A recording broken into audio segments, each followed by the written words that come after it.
Assalamualaikum warahmatullahi wabarakatuh. Kembali lagi dengan saya Ahmad Bustanul Arifin. Pada kesempatan kali ini saya akan bahas tentang P3K Guru tahap 1 untuk Provinsi Jawa Timur. Nah, saat ini Bapak Ibu yang P3K tahap 1 sudah mendapatkan SK perpanjangan maupun perjanjian kinerjanya.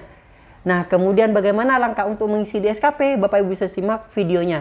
Ingat, nantinya Bapak Ibu jangan di skip video yang akan saya sampaikan nantinya. Sebelum kita ke informasi, alangkah baiknya Bapak Ibu bisa like, comment, share, dan subscribe channel saya. Kemudian Bapak Ibu juga bisa join di grup Telegram saya di STDD Channel. Atau Bapak Ibu juga bisa follow TikTok dan Instagram saya di @abarifin_. Kali ini Abah Calon telah memiliki sebuah website yang Bapak Ibu bisa kunjungi nantinya di www.abahcalon.com. Serta seandainya Bapak Ibu ingin berkontribusi pulsa pada Abah Channel ini, Bapak Ibu bisa kirimkan pulsa berikut nomornya di bawah ini. Jika Bapak Ibu berkenan tentunya. Langsung saja kita simak informasinya berikut ini. Pada kesempatan kali ini, saya akan memberikan sebuah informasi bagaimana langkah pengisian SKP dan bagaimana langkah Bapak Ibu mengupload dokumen SK yang telah Bapak Ibu terima. Nah, di sini saya akan menjelaskan secara detail kepada Bapak Ibu semua, dikarenakan banyak pertanyaan yang masuk pada saya, sehingga saya memberikan video ini kepada Bapak Ibu semua. Nah, seperti apa secara detailnya Bapak Ibu bisa lihat. Jadi di sini saya sudah masuk pada akun e-master Bapak Ibu. Langkah pertama yang Bapak Ibu masukkan atau yang Bapak Ibu lakukan adalah Bapak Ibu harus mengupload SK P3K maupun perjanjian kinerjanya sesuai dengan arahan Provinsi Jawa Timur berikut ini. Jadi pada informasi tersebut banyak pertanyaan, sehingga banyak memunculkan pertanyaan, sehingga saya membuatkan video ini agar lebih jelas kepada Bapak Ibu semua. Nah, pada poin pertama Bapak Ibu harus mengupload SK-nya. Langkah untuk mengupload SK, Bapak Ibu bisa masuk pada Master Data ASN.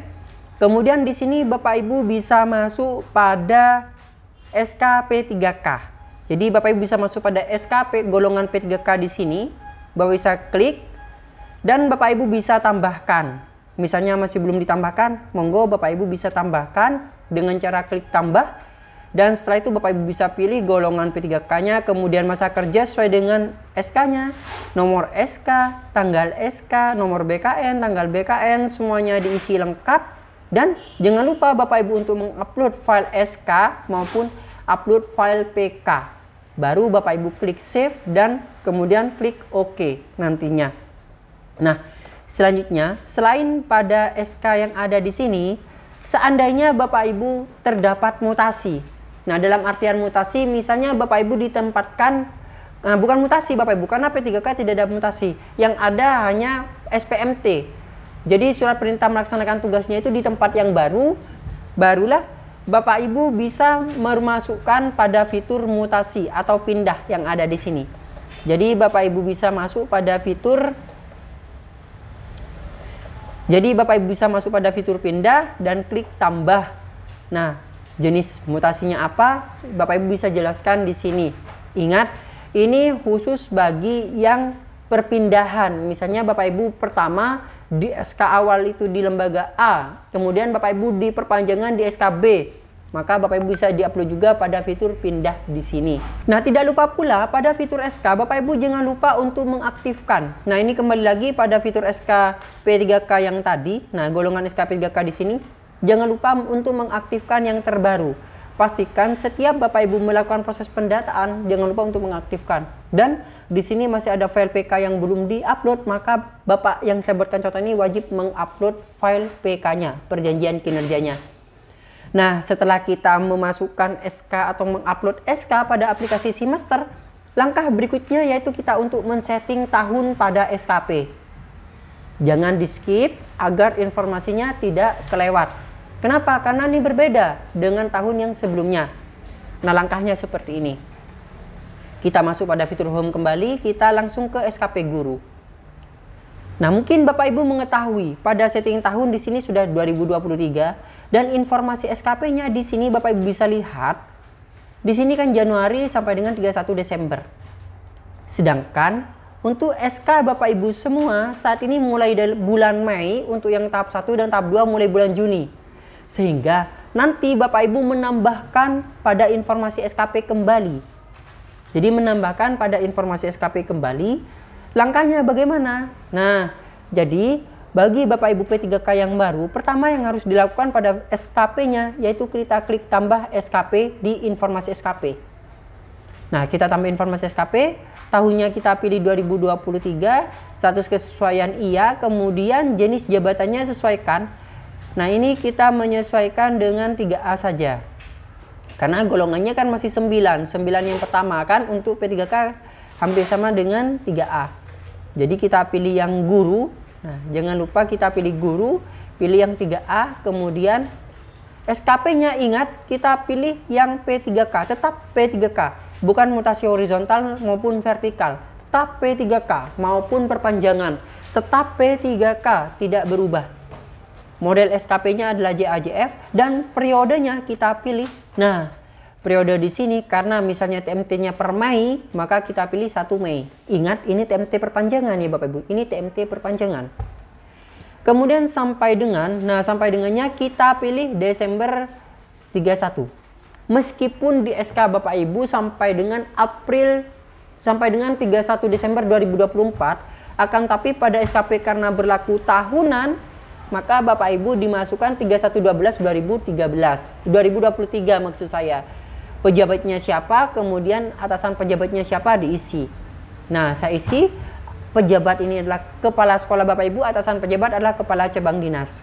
Nah, setelah Bapak Ibu memasukkan nama pimpinan Bapak Ibu, barulah kita klik save dan kita klik OK. Sudah Bapak Ibu, jadi kita menambahkan informasi SKP itu sudah. Selanjutnya, maka Bapak Ibu bisa mengaktifkan. Ingat, kita aktifkan yang mulai bulan Mei sampai dengan Desember. Seterusnya kan di sini masih N, maka kita aktifkan. Nah, aktif sudah. Setelah aktif, kita seperti biasa, kita akan membuat SKP. Nah, SKP di sini kita pilih kinerja utamanya seperti video SKP sebelumnya. Misalnya Bapak Ibu belum melihat bagaimana langkah untuk membuat SKP, maka Bapak Ibu bisa tonton videonya di channel ini atau linknya saya tampilkan di kolom deskripsi. Nah, secara singkatnya seperti ini. Secara singkatnya Bapak Ibu. Karena saya tidak mungkin membahas satu persatu di sini. Nah, untuk pengisian SKP nantinya, jadi langkah selanjutnya setelah Bapak Ibu mengaktifkan informasi SKP, nah ketika diaktifkan yang baru, maka di sini akan hilang Bapak Ibu. Nah, contoh saja, misalnya saya akan mengaktifkan yang baru. Nah, SKP yang baru di sini, SKP yang sudah Bapak Ibu buat dari informasi SKP itu akan hilang. Otomatis Bapak Ibu jika ingin mengisi maka ditambahkan kembali langkahnya. Nah, agar Bapak Ibu tidak bingung, tidak usah melihat data lagi, maka Bapak Ibu langkahnya copy dulu yang awal, kemudian Bapak Ibu bisa tempelkan. Nah, seperti ini kita aktifkan lagi yang pertama. Nah, kita aktifkan lagi yang awal, yaitu 1 Januari sampai dengan 1 Desember kita aktifkan lagi. Nah, kita masuk pada SKP, kita copy terlebih dahulu ini. Nah, ini copy, kemudian yang di SKP di sini karena Bapak Ibu nanti target itu ada 12. Nah, ada 12 dokumen kan? Target pasti di sini ada 12. Kenapa? Karena provinsi menentukan 12 dokumen untuk pembelajaran berdiferensiasi yang efektif dan efisien. Itu 12. Sehingga kita mengakali, tapi bukan mengakali, tapi memberikan sebuah trik. Kenapa? Karena misalnya tidak diisi 12, maka tidak akan bisa kan? Nah, jadinya di bulan Mei-nya kita buat bulan jumlahnya 5. Yang seharusnya 1 kita buat 5. Itu untuk mengakali agar bisa 12 dokumen dalam 1 tahun.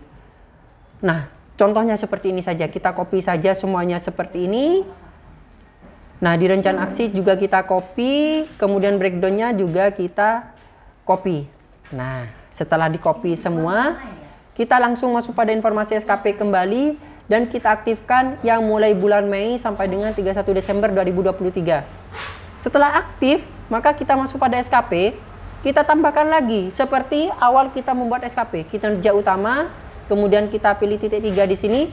Nah, karena Bapak Ibu sudah mengcopy tadi, tinggal mempastekan. Nah, langkahnya bagaimana kita masuk pada kinerja utama? Kita pilih titik 3. Karena tadi saya sudah mengcopy, maka saya tinggal mempastekan di sini. Yaitu di RHK-nya, di rencana kinerjanya. Nah, kita cari. Nah, kita cari yang guru. Nah, kita cari yang guru Bapak Ibu. Guru 2023. Kan ada 2 tuh. untuk IKI-nya, IKI mandatorinya. Nah, yang pertama kita pilih yang 12, kemudian kita save, dan kita tambah lagi kinerja utama, kemudian kita pilih titik 3 lagi, kemudian kita tempel lagi. Nah, seperti ini guru 2023, kita pilih yang pengawasan, kemudian kita klik save, dan kita klik OK. Nah, sudah, barulah Bapak Ibu bisa kirim ke atasan langsung. Nah, ini kirim ke atasan langsung. Nantinya akan disetujui. Setelah pada fitur SKP disetujui oleh atasan langsung Bapak Ibu, nah tandanya di sini setuju, kita masuk pada rencana aksi. Nah, di rencana aksi ini Bapak Ibu menyesuaikan dengan rencana aksi yang sebelumnya. Karena sama kan, kita masuk pada unsur utama, kemudian kita pilih fungsional, indikatornya kita pilih yang dokumen terlebih dahulu, kemudian kita pilih key activities. Nah, ini Bapak Ibu nantinya. Yang bingung nanti pada breakdown. Nah, kita pilih tugas jabatannya. Nah, tugas jabatan karena saya sudah mengcopy tadi, tinggal kita mempastekan. Kemudian kita cari dan kita tempel. Nah, mandatorinya 12, kita pilih 12, kualitas 100. Pilih bulannya di sini adalah Bapak Ibu bulan mulai dari Bapak Ibu TMTSK-nya. Misalnya TMTSK-nya bulan Mei, maka Bapak Ibu bisa dihitung Mei, Juni, Juli, Agustus, September, Oktober, November, Desember. Jadi 8. Maka bulannya di sini kita pilih 8. Nah, Mas kok bisa seperti itu, Mas? Karena Bapak Ibu tadi dalam pemilihan SK-nya, nah kan mulai dari bulan Mei sampai dengan bulan Desember. Maka kita menghitungnya nanti bulan Mei sampai dengan Desember. Tapi kuantitasnya 12. Masa jika kita isi satu, maka nilainya kan hanya 8, Mas. Nah, jadi pada bulan Mei kita pilih 5. Kita save saja seperti ini, kemudian kita klik OK. Kita tambah unsur utama lagi, kita pilih fungsional. Nah, kita pilih yang dokumen lagi, kita pilih key activities. Oh, ini sudah laporan, key activities, kemudian kita pilih. Nah, ini. Jadi kalau misalnya Bapak Ibu sudah mengcopy paste, enak nih Bapak Ibu, tinggal nempel seperti ini. Nah, kita tempelkan. Kuantitasnya berapa? Di situ 2. Nah, Bapak Ibu mungkin 2 itu kan di bulan apa dan di bulan apa. Misalnya sudah tereksekusi di bulan sebelumnya, maka tidak perlu menambahkan kuantitas di sini lagi. Misalnya Bapak Ibu menambahkannya di bulan Januari, maka di sini cukup 1 sisanya. Akan tapi kalau misalnya pada jumlah laporan pengawasan penilaian ini di bulan Juni, maka Bapak Ibu tetap wajib 2 di sini. Karena nantinya kan ada Juni dan Desember. Nah, seperti itu. Monggo, ini kan tergantung Bapak Ibu semua. Kita pilih bulannya 2. Nah, kemudian kita pilih yes dan kita klik OK. Selanjutnya yang ketiga adalah membuat makalah. Nah, ini sama, ini sisanya saja Bapak Ibu, sisa dari yang kemarin. Nah, misalnya masih ada, maka Bapak Ibu bisa tambahkan. Tapi kalau misalnya sudah cukup, nantinya Bapak Ibu bisa kirim ke atasan langsung. Nah, tinggal kita lihat saja pada breakdownan di awal tahun itu Bapak Ibu. Itu diletakkan di bulan apa saja sama Bapak Ibu di breakdownnya itu. Nah, kita misalnya tambahkan saja fungsional, kita pilih yang laporan, kemudian kita pilih yang support. Nih, ini sudah supportnya. Nah, kita pilih seperti ini, kita klik dan kita misalnya kuantitasnya 1, di sini 1, kita pilih 1, kita klik tes, oke. Sudah, kita langsung kirim ke atasan langsung nantinya. Nah, mungkin di sini Bapak Ibu bingung, saya jelaskan kembali. Untuk key activities, nah, key activities direct kan ada 2. Wajib masuk ada 2. Nah, untuk yang merencanakan proses pembelajaran dan pembimbingan itu ada 12. Di awal kan ada 12. Akan tapi karena perpanjangan di bulan Mei, makanya saya hitung mulai Mei, Juni, Juli, Agustus, September, Oktober, November, Desember. Ada 8. Sehingga saya masukkan 8 bulan di sini. Meskipun kuantitasnya ada 12. Nah, Mas, nantinya bagaimana untuk mengakali yang sisanya? Kan nantinya di bulan Mei, Juni, Agustus kan 1111 sebenarnya.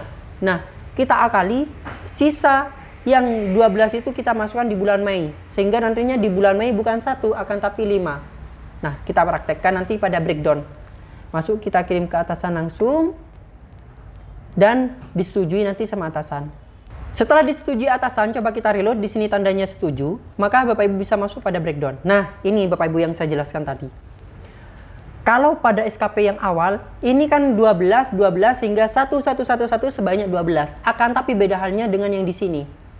Kita pilih breakdown, maka yang di bulan Januari kita 00 seperti ini, bulan Maret 00, Mei-nya kita masukkan 5, Juninya 1.